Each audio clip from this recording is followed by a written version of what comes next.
Hola, soy Carlos Magallanes. Estamos en el curso de Fisiología del Ejercicio en la unidad 8, regulación de líquidos y electrolitos y equilibrio ácido-básico durante la actividad física. Acabamos de grabar el segundo video y ahora estamos comenzando el tercer video. En el segundo video terminamos la primera parte, o sea, regulación de líquidos y electrolitos durante la actividad física, y en este vamos a comenzar equilibrio ácido básico. ¿Ok? Equilibrio ácido-base, regulación del pH sanguíneo. Y en este video y en el siguiente, seguramente lo dividamos en dos, vamos a ir tocando estos puntos. Primero, definir algunos términos vinculados a este tema, ¿no? Luego, mencionar las fuentes de iones hidrógenos en el organismo, o sea, en los procesos metabólicos. Luego, cuáles son los sistemas amortiguadores ácido-base que consta el organismo, y luego cómo estos sistemas funcionan o actúan, participan en la regulación del pH durante el ejercicio físico. Entonces, a modo de términos que vamos a mencionar, más que nada para aquellos que de repente no vienen en el liceo, no vienen del área biológica o científica, es recordar qué significa ion, ácido, base, esos términos, ¿no? pH, equilibrio ácido básico, acidosis, alcalosis, amortiguador, buffer o tapón químico, que en este caso son sinónimos, para luego sí fuentes de iones hidrógenos debido a procesos metabólicos, quizás esto ya en el otro video, y finalmente sí, es la regulación del pH sanguíneo durante el ejercicio. Entonces esos son los puntos que vamos a ir mencionando brevemente. Entonces, bien, en estos términos, ¿no? Voy a ir mencionando esos que listados por ahí uno a uno, bien breve, ¿no? Ion, cualquier átomo con una carga eléctrica originada por la pérdida o captura de electrones. Entonces, bueno, tenemos varios, tanto dentro de la célula, afuera de la célula, bueno. Entonces, bueno, sodio, ion cloro, ion magnesio, ion calcio, etc. Ácido, sustancia, molécula que puede aceptar electrones o liberar iones hidrógenos. Por ejemplo, bueno, ya hablamos bastante durante el curso del ácido láctico, bueno, ácido carbónico, ácido clorhídrico, bueno, varios ácidos. Base, sustancia que puede donar electrones o aceptar iones hidrógenos. Entonces, por ejemplo, bicarbonato, uno de los que mencionamos varias veces a lo largo del curso, ion bicarbonato, pero bueno, ion fosfato, y también otros varios. pH. En biología, la concentración de iones hidrógenos se expresa como pH. ¿Qué es el pH? El pH de una solución se define como el logaritmo negativo de la concentración de iones hidrógenos. Si lo escribo ahí, bueno, menciono simplemente, si recuerdan de algo de matemática, el logaritmo en sí es el exponente. O sea, si, por ejemplo, el logaritmo en base, bueno, la base, o sea, puede ser distinta, ¿no? En general, en este caso estamos hablando de logaritmo decimal, logaritmo en base 10. Entonces, el logaritmo en base 10 de 100 es 2. ¿Por qué? Porque 10, la base, a la 2, exponente 2, es 100. Eso es la idea del logaritmo, ¿no? Entonces, en este caso, el pH del agua, es el pH neutro, ¿no? El pH del agua es ahí dice, menos logaritmo decimal de la concentración de iones hidrógenos es 7. ¿Por qué? Porque 10 a la menos 7 es la concentración de iones hidrógenos. O sea, es muy chiquita. O sea, 10 a la menos 7 en sí es un 0,6 ceros más y un 1. Eso es el número que da, ¿no? Si elevamos 10 a la menos 7 me da 0,6 ceros después y un 1. O sea, esa es la concentración de iones hidrógenos en agua pura, ¿no? Que es igual, como el agua es neutra, igual a la concentración de iones oxidrilos, de OH, ¿no? Pero eso es el logaritmo. Es una concentración, pero bueno, como es tan chiquita, cuando los números son tan chiquitos, suelen expresarse en logaritmo, porque decimos 7, mucho más más fácil, más pequeño que andar diciendo 0,0000001. Creo que lo dije bien, pero bueno, es eso.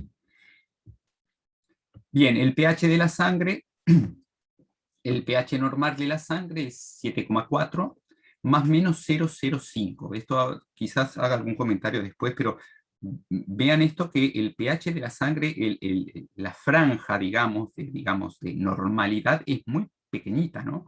7,4 más o menos 0,05. O sea, el organismo necesita mantener el pH de la sangre dentro de valores muy estrechos. Acidosis justamente es aquello que el pH disminuye más de lo normal, ¿no? Y si hacemos la cuentita ahí, 7,4 menos 0,05 sería 7,35. Entonces, un pH menor a 7,35 estamos hablando de acidosis. Y similar al revés, ¿no? Si le sumamos 0,05 a 7,4 sería 7,45. Entonces, un pH mayor a 7,45, estamos hablando de la sangre, porque en distintas zonas del cuerpo, distintos tejidos, no es lo mismo el pH, no sé, en el intestino, o en el estómago, o en el músculo, o sea, los pH no, en las mucosas, es diferente, estamos hablando ahora pH de la sangre. Entonces, un pH mayor a 7,45, alcalosis. La dieta, o sea, los alimentos y el metabolismo son las mayores fuentes de ácido, ¿no? Un pH anormal puede afectar las funciones orgánicas, bueno, y el rendimiento antes, y el rango compatible con la vida es poquito, ¿no? Es 6,8 a 7,8. Y ahí está, o sea, el rango de vida, ahí está en este esquema de 7 a 7,8, en el anterior creo que decía 6,8 a 7,8, algo así, pero bueno, es para llamar la atención eso, ¿no? Que el organismo necesita mantener de forma muy justita los valores de pH. Obviamente hay enfermedades donde de repente generan acidosis, ¿no? Yo qué sé, por distintas diarreas, por ejemplo, diarreas severas, ¿no? Diabetes descontrolada, lo que es la cetoacidosis diabética, o problemas renales pueden generar acidosis, y bueno, dependiendo del grado puede ser grave, y incluso si no es tratado llevar a la muerte, ¿no? Y por otro lado también alcalosis, hay otros problemas también, eventualmente problemas renales, o no sé, pérdida de ácidos del organismo debido a vómitos severos, por ejemplo, con los vómitos perdemos, por ejemplo, ácido clorhídrico, o ingesta excesiva de antiácidos y demás podría llegar a alcalosis también. Entonces, el organismo tiene sus sistemas para tratar de regular el pH, pero bueno, dentro de sus límites, ¿no? Sus posibilidades. Si no, bueno, si no hay una intervención médica, bueno, y infusión por ejemplo, de bicarbonato, en el caso que hace una acidez, etcétera, bueno, puede llegar a ser grave. Esto simplemente, pequeño paréntesis, ¿no? Que a veces se habla de dietas acidificantes o alimentos acidificantes o alcalinizantes. Bueno, no es todo un tema ahí, no es para entrar, pero no, es tener en cuenta esto, o sea, el pH sanguíneo no se modifica con la alimentación, si se modificase sería problemático, ¿no? Entonces, eventualmente sí pueden ser alimentos que hagan poner en juego, digamos, los sistemas de pH del organismo, los sistemas de regulación del pH, para justamente intentar que no se afecte el pH, pero el pH sanguíneo no se afecta con los alimentos, sería peligroso si se afecta, ¿no? O si se afectan es muy poquito, porque el organismo justamente lo tiende a compensar. Entonces, digo, mencionar esto, ¿no? Y de hecho, y cierro el paréntesis con este último comentario, muchos de esos que se habla de tal alimento es acidificante, tal alcalinizante, en general esas definiciones se hace habiendo medido el pH en la orina. no el pH sanguíneo, el pH en la orina. Entonces, que no tiene necesariamente mucha relación, de repente como determinado alimento y veo que el pH, luego de comer el alimento, no sé si acidifica o se alcaliniza en la orina. Bueno, no quiere decir que eso lo mismo esté pasando en el organismo. Entonces, bueno, no me quiero extender, pero es decir, cuidado con porque hay muchas dietas, muchas recomendaciones en torno a alimentos alcalinificantes y acidificantes, etcétera, y que, bueno, no todo corresponde o tiene sustento. Bien, bueno, esto es simplemente en este caso para llamar la atención, es que el pH sanguíneo y el pH muscular tienen una correspondencia, sí. Bueno, de hecho nosotros utilizamos esto cuando de repente medimos medimos el lactato sanguíneo como un indicador de acidez.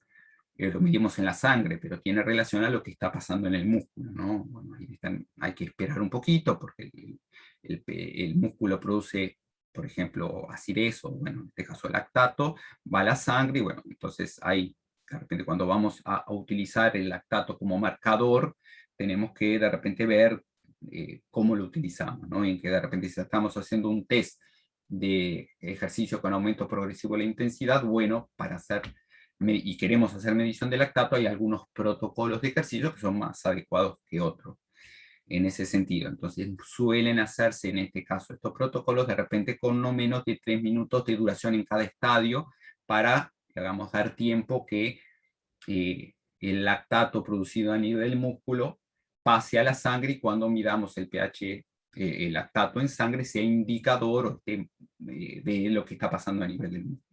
Pero en sí en el músculo, como vemos ahí, el pH es un poquito más ácido, perdón, estaba señalando al revés, el pH en el músculo es un poquito más ácido de lo que es el pH en la sangre. Simplemente para mostrar eso de ahí. Y bueno, siguiendo con los términos, esto ahora equilibrio ácido básico y amortiguador. Equilibrio ácido básico es la capacidad de mantener la homeostasis ácido básica, o sea, mantener el pH sanguíneo, relacionado a la regulación de la concentración de iones hidrógenos. Y amortiguador o buffer o tampón químico resiste el cambio de pH al retirar o liberar iones hidrógenos cuando la concentración de estos mismos se altera. Los amortiguadores suelen consistir en un ácido débil y su base asociada, o sea, denominada base conjugada. Bien, sigo así unos minutos más, no estoy viendo el título, pero tengo ahí las herramientas de ahí del Zoom arriba. Bueno, fuentes de iones hidrógenos debido a procesos metabólicos. Entonces, acá en este esquema es para mencionar, o sea, que hay varios procesos que aportan iones hidrógeno, ¿no? Y a nosotros nos interesa, como vamos a ver después, particularmente en el ejercicio, ¿no? Entonces, por ejemplo, si vemos arriba a la derecha, el metabolismo anaeróbico láctico, ¿no? Que genera, por ejemplo, ácido láctico, y a través de que es un ácido muy lábil, se disocia muy rápido y libera iones hidrógenos. Por otro lado, en el metabolismo aeróbico ahí aparece ácido carbónico. Acá sería el CO2, que a veces se habla del CO2 como un ácido volátil, porque rápidamente puede formarse, o sea, junto con agua, y formar ácido carbónico. Entonces, de ahí que ahí aparece el ácido carbónico. Entonces, el ácido carbónico también puede disociarse en bicarbonato e iones hidrógeno. Entonces también es una fuente también de iones hidrógeno. Y después otras, ¿no? Por ejemplo, a nivel muscular, no muscular, a nivel de, así, muscular, pero de proteínas, que con las proteínas algunos aminoácidos contienen azufre, y a partir de ahí se puede formar ácido sulfúrico. Por otro lado, también a través de distintos fosfoproteínas o nucleoproteínas que aportan ácido fosfórico. Por ejemplo, recordemos que la hidrólisis del propio ATP, la hidrólisis de ATP, cuando se forma ATP, se forma fosfato y se libera hidrógeno también. Entonces también es una fuente, la propia hidrólisis de ATP, una fuente de hidrógeno. Y después los cuerpos cetónicos, que vienen de la oxidación incompleta de los ácidos grasos, son tres: el ácido acetoacético y el beta-hidroxibutirato, estos son de 4 carbonos, y la acetona también, que es el tercero, ¿no? Estos cuerpos cetónicos se forman, como dice ahí, de la oxidación incompleta de los ácidos grasos. Son producidos en la mitocondria, sí, especialmente en hígado fundamentalmente, también en riñones.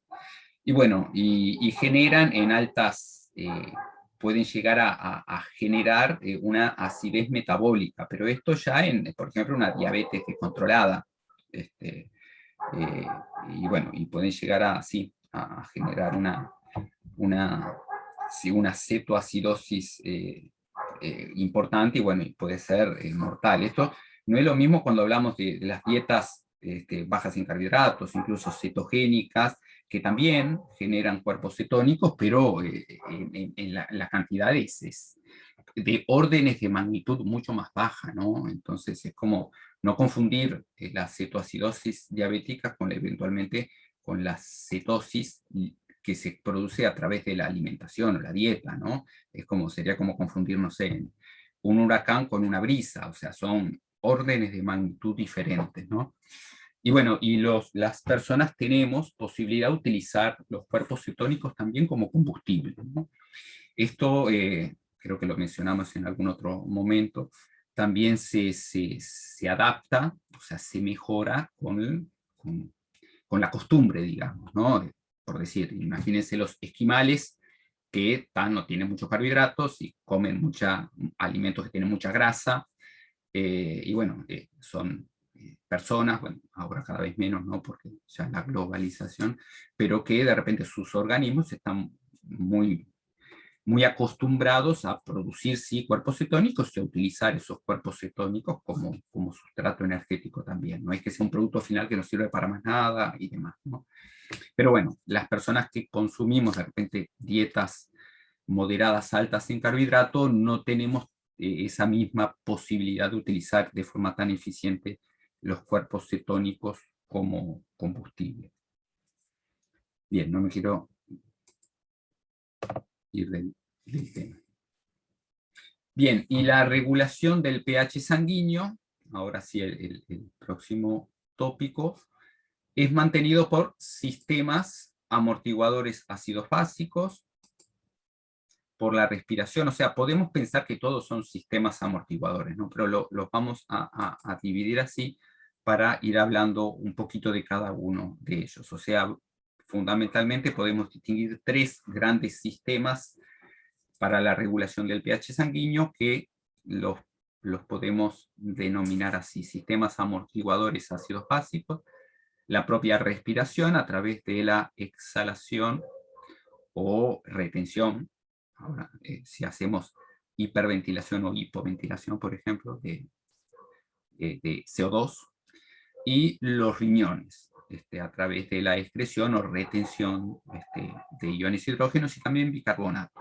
Entonces, estos 3 sistemas para la regulación del pH sanguíneo. Veo que ya pasaron algunos minutos, entonces voy a hacer ahora aquí la pausa y retomamos en el próximo, y espero que sea el último video de esta unidad. Entonces, hasta ahora.